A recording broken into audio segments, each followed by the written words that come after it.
Hey YouTube, Machismo Eugene, another video from Exit Strategy. Welcome. I want to speak to the ladies, the women that God created so beautifully. I want to say some things that a lot of men won't say and refuse to say because they're afraid that they may offend or get backlash. And I'm not going to chastise anyone. I'm just going to speak from a man's point of view who has both witnessed, observed, and in many ways I believe have been a culprit of such behavior by who? The men. And this is not a title here. This is just me rambling a little bit before I head off to bed. I've noticed lately I've been getting sleep early because just the things in life in the last few years have weighed heavily on me to the point where I've come to a full scope of understanding that less is best, and I'm getting my rest for real. And when you get your rest and you finally settle in mentally, physically, whatnot, you notice that, wow, it was way overdue. And by the way, it is frigid out there in upstate New York here. It's so cold, I was essentially locked out of my house with a key.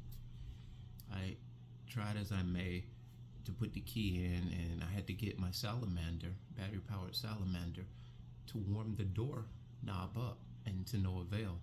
And thankfully, I was able to gain entry through an alternative door. But it is that cold. I mean, so if you're in upstate New York or anywhere like that where it's really cold right now and don't have to go out, don't go out. I'm going to talk to the ladies, women of God, women who have not accepted God as being a presence in their life. All the women, I'm going to talk to you guys. I want you guys to understand your worth. Your worth is more than you can even imagine. Your worth is even more than you think you're worth. You are a beautiful creature created by God to be accepted by a beautiful creature or a beautiful human, be it the man by God, created by God. You are not designed to be damaged, tortured, berated, put down, used as a tool for convenience, or any of that stuff.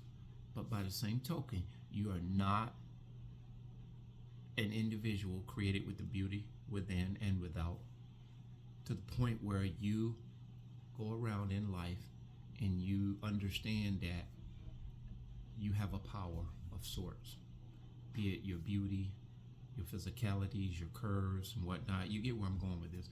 And it is not for you in and of yourself to take that to a level that it doesn't supposed to go to.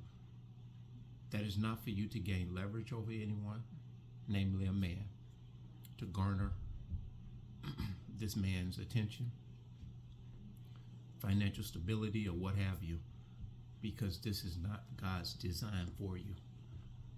Now let me expound on why I want to talk about this. As I said, I observe a lot of things in passing now that not only awake, but I am very attuned to all the madness that is going on in the world, be it the Matrix. I know you're trying to find a position to sit, and I'm kind of leaning forward, so she's trying to nudge me to sit back. I'm comfortable like this. Okay, I'll sit back a little bit, guys. Okay, so I have she decided to just get down, which is better.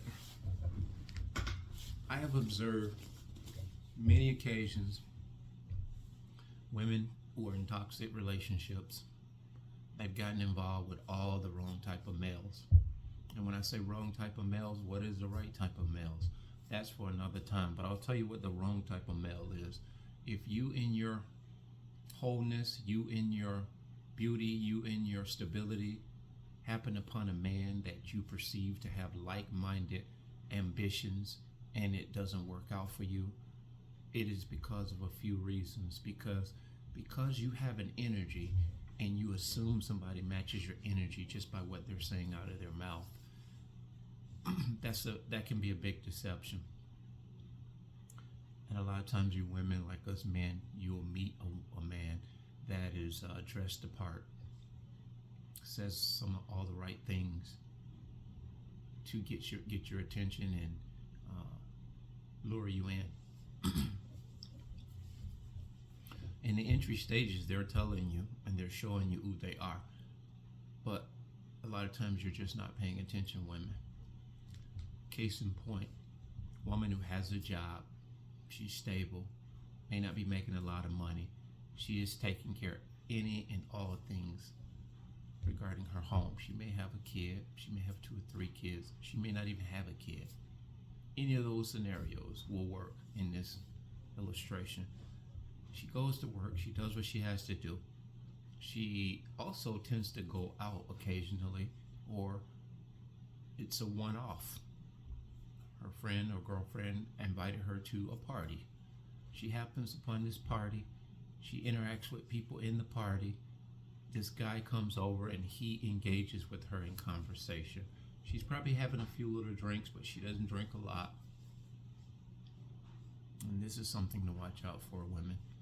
When you're going out to these parties and you pride yourself on being a responsible individual, but you go and you indulged in 1 or 2 drinks and you're not a heavy drinker, and you feel 1 or 2 drinks is fine because you're coherent, you're aware of your surroundings. I'm here to tell you and to disappoint you on purpose that after 1 or 2 drinks, your inhibitions are lowered. Your inhibitions means the things that you will normally in a conscious, sober mind, and that's the key word, sober mind, because once you consume 1 alcoholic drink, you're no longer of a sober mind. You may consider yourself sober because you're aware, but your inhibitions are lower, and depending on how high your tolerance is, which is a component of body weight, mental state of mind, a lot of chemistry going on in the brain, that will determine whether you're cognitive or cognizant of what is going around you, to the degree you're cognizant of the things that are going on around you. So the more you drink is what I'm saying, the more your inhibitions are lower. The more you open the door to a lot of things you normally would have a boundary on. And you become like a free spirit, if you will. I'm not saying you're going to take all your clothes off. That's not what I'm saying. That comes later, eventually. But what you do entertain is a lot of the things that you see and you hear by way of this guy that comes over. You miss. You take a lot of things at face value because you're in the moment. You get involved with this individual, you exchange numbers, you actually end up pairing up, going out on dates. Before you know it, you and him are an item. There are a lot of things in that beginning entry stage of that interaction that you saw, but you didn't see them in a sober fashion. And we take an instance where a woman is not drinking. We can use that one too.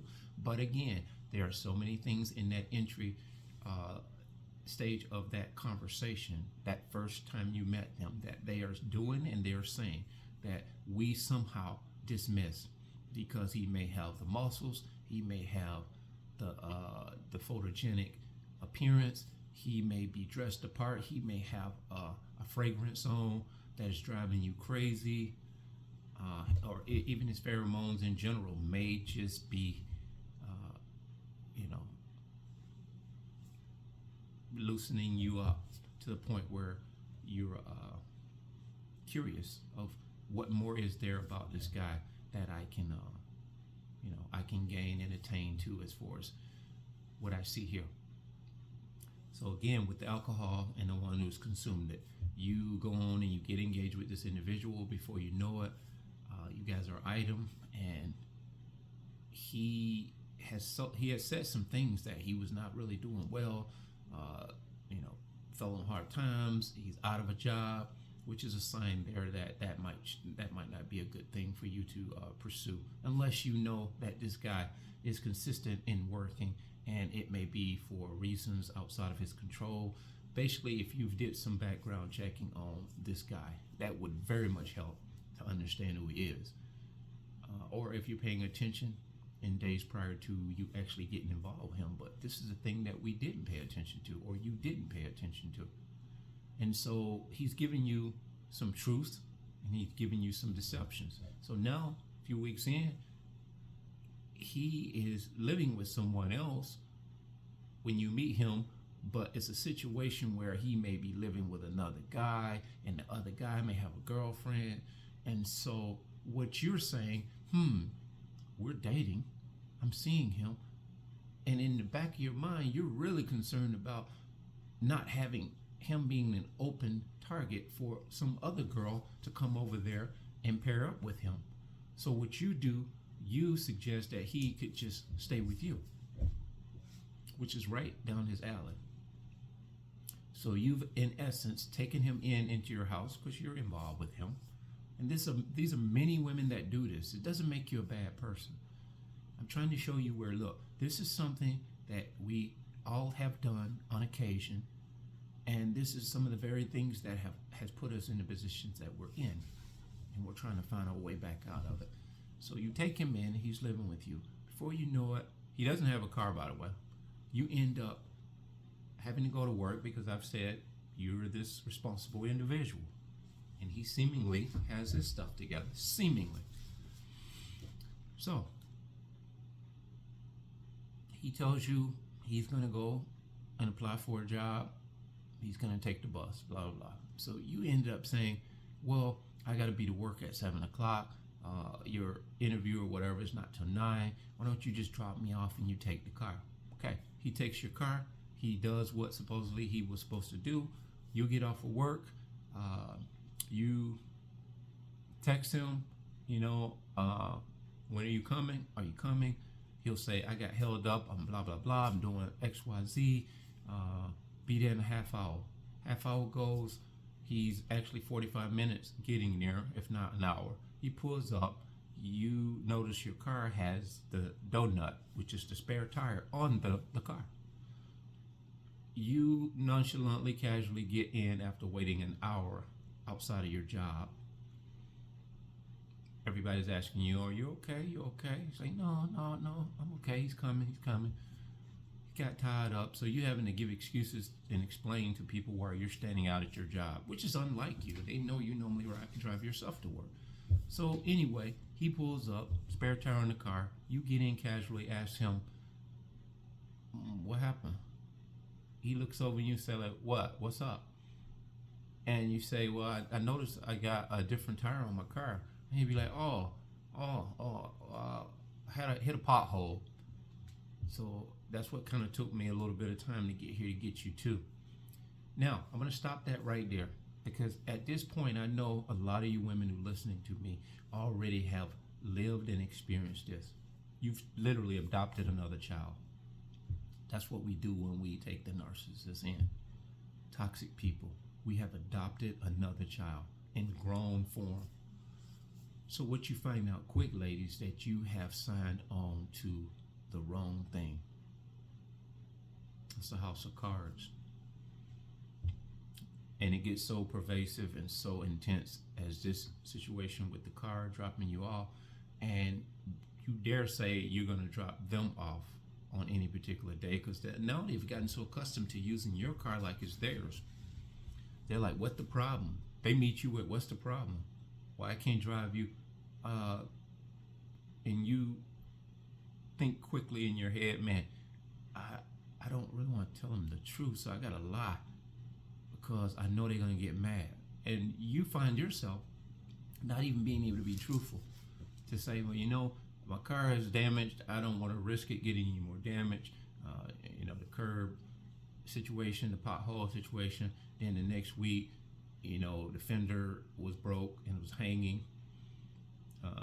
Car looking like it got a crooked smile. The back trunk lid is dented. All of these mysterious things that are happening. You said it was in the parking lot parked. I get that. I'm just going to take it to work and I'll drop you off and we'll alleviate that happening. They will rage. What you have done is signed on to a toxic individual man, a man that has used women from start to finish. You didn't know all of this. He has manipulated the whole situation. He went out and bought an outfit, looked the part if he bought it. The girl before you might have bought it for him. And so these guys, as these narcissistic women, like I've always said, they're traveling salesmen. They're selling you a bunch of bullshit and you buy it. And when you get with them, in no time at all, you find out that you signed up for the wrong thing.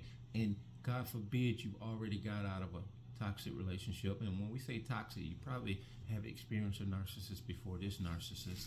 And this is what you call hobo narcissists. They bomb off of people. They're not always homeless people, but they are homeless. When you meet them, they normally are staying with somebody else, with friends or a brother, cousin, or something. They don't have anything that they can really call their own but the clothes on their back. And like I said, they probably didn't even buy them. They garnered these from hopping in beds and hopping around with different people.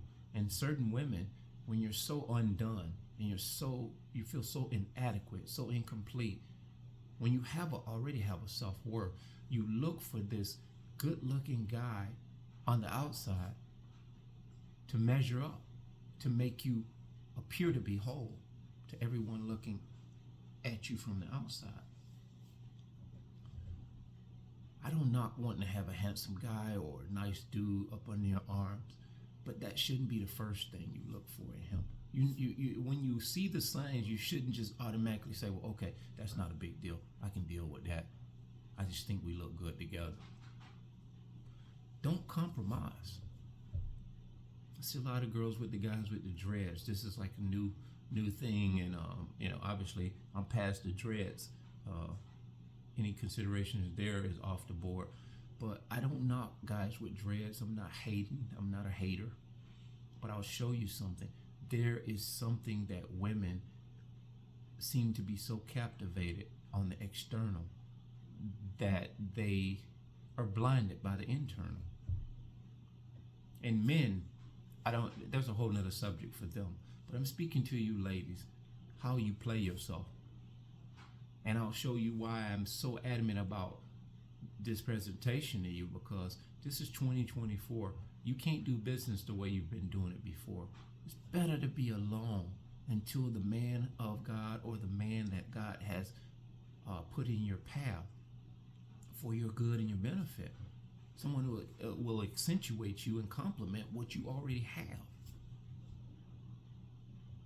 That is the woman I am yearning for. Not a wham bam, thank you ma'am, or a quick hook up, drop off. I played that game as ethical as I think I am. I've not just deliberately sought those type of women, but they've happened upon me, and what do you know? I accept, I sign on. And again, this guy, now you arm wrestled him for your car, you're taking him to work. And he's sour, he's a sourpuss now. So now he's a miserable existence, because what you don't understand is he has already patterned his life with your car. When you're at work, he's running around, dipping and dotting around with other potential candidates, because when you kick him to the curb, because you don't know him like he knows himself. He knows some things that you don't know about him. He knows he's no good. You just don't know. You are figuring out that you made a mistake, allowing him to come in your house, and now he's eating all your food up. He's somehow or another managed to afford a gaming system if you didn't buy it. He probably brought it with him from the last resident. That's a flag. This guy got a $500 or whatever they cost, at least $500-600 gaming system. He brings that in, and that pattern of him playing those games, you've actually made him, you put him in a better position than he was when he was with his cousin or his brother. You don't hound him like his brother did or his cousin did. He leaves his dishes on the coffee table once he's done with them. You come in and you immediately start cleaning up, because what? You're happy to have what you believe a wholesome home, a man that you believe cares for you in a real way. He cares about what you're affording him. Free place to live, free sex, money in his pocket probably, and his car. These are atrocious people. And so you're trying to rebound off the last relationship, trying to get your footing, and you run into this guy at a party. You wasn't wrong for running into this guy. You wasn't wrong for going out to that party. You would have probably been better off staying home, but you have a friend and she invites you over out to a house party or whatever, and you don't see the harm in it. You've been single for a while. You just, you figure you need to get out. You're doing the same old every day. So why not? And this is what we end up doing. One night of fun ends up costing us years and years and years of turmoil, because you'll find out soon it's easier to get that guy in that house than to get him out. You change the locks. You're at a point now, you're telling him, look, you get upset with me, you treat me bad, you call me all kind of names when I don't give you what you want. I don't think this is good for my kids to be around, blah, blah. I just want you to leave. He gives you all kinds of excuses like he needs time. You go for that. Before you know it, a week turned into a month. You get to a point now you're just tired of it. He leaves the house, you change the locks. He breaks into your house. You call the police. And this is in your absence. He breaks in, and then you call the cops when you get there and discover your house has been broken into. You may not blatantly break the windows, but he leaves some kind of evidence that he's gained entry by force. Either breaking the lock, jimmying the lock, or something. You've noticed this. Or your neighbors tell you, and you call the police and you say, look, this guy's breaking in my house. I told him to get out. I don't want him no more, blah, blah. They find him. He comes up and he tells them, look, she never told me to get out. This is not a big deal. We get in an argument and then she let me comes back. These narcissists, they'll leverage your truth to the police, and they'll have the police not being able to make sense out of this. And should they have to make sense out of it? This is your apartment. You're on the lease. He's not. And you'll find that the police won't side with that person, but they'll mainly tell you got to go to family court and figure that situation out. And so all of these hoops you're having to jump through now because of one decision you made. I won't say a bad decision, but a calculated decision on their part, the narcissist, but it's a very, very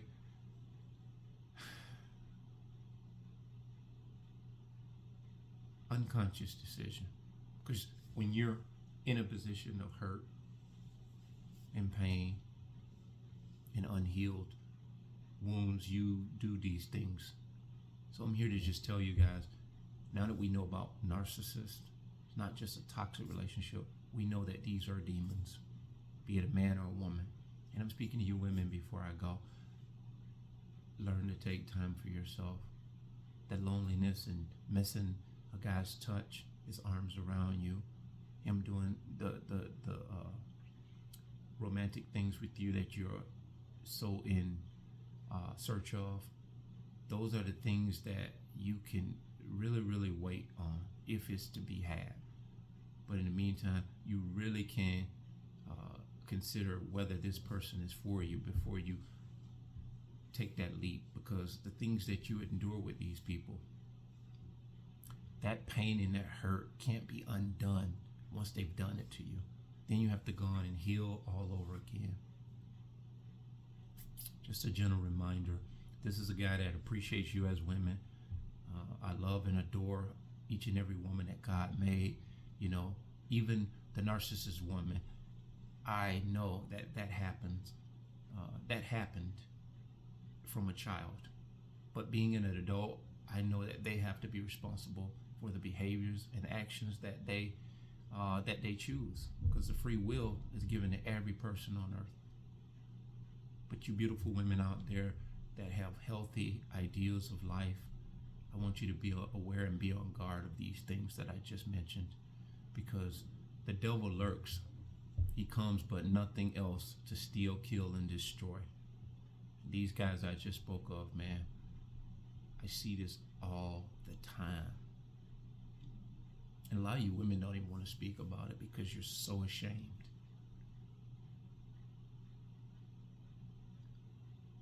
I'm not saying you're shouldn't be there because you're embarrassed. You got played. Don't let your shame keep you from running towards healing that only God can give you. And if you can't run to God in the meantime, I need for you guys to stay tuned to these videos that we content providers give you on narcissistic abuse, narcissistic personality disorder, postpartum, borderline personality disorder.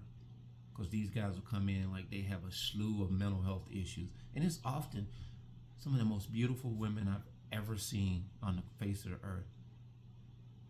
They're walking side by side with these monsters.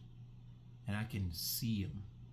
I can see them and determine them just by the way they move, just by their uncaring, inconsiderate body movement and body language when they're with this woman. But you'll notice that they're highly vigilant of this woman. Everywhere her eyes look, they're looking. You can see that they have her under their control. A man who's healthy and prides himself on having a beautiful woman, he is not going to be insecure like that. He's not going to be monitoring everywhere his woman looks. It's demonic, man. It's almost like a hostage situation with no gun. She can't be who she wants to be. She can't exercise her personality the way she wants to. If a guy happens to say, you're a beautiful woman, if you don't mind me saying so, sir, she's very beautiful, he will go home and make you pay for that because of something someone else complimented you about. It is a sad state of affairs. So I hope I've captured some of this stuff that you guys are all too often getting yourself into.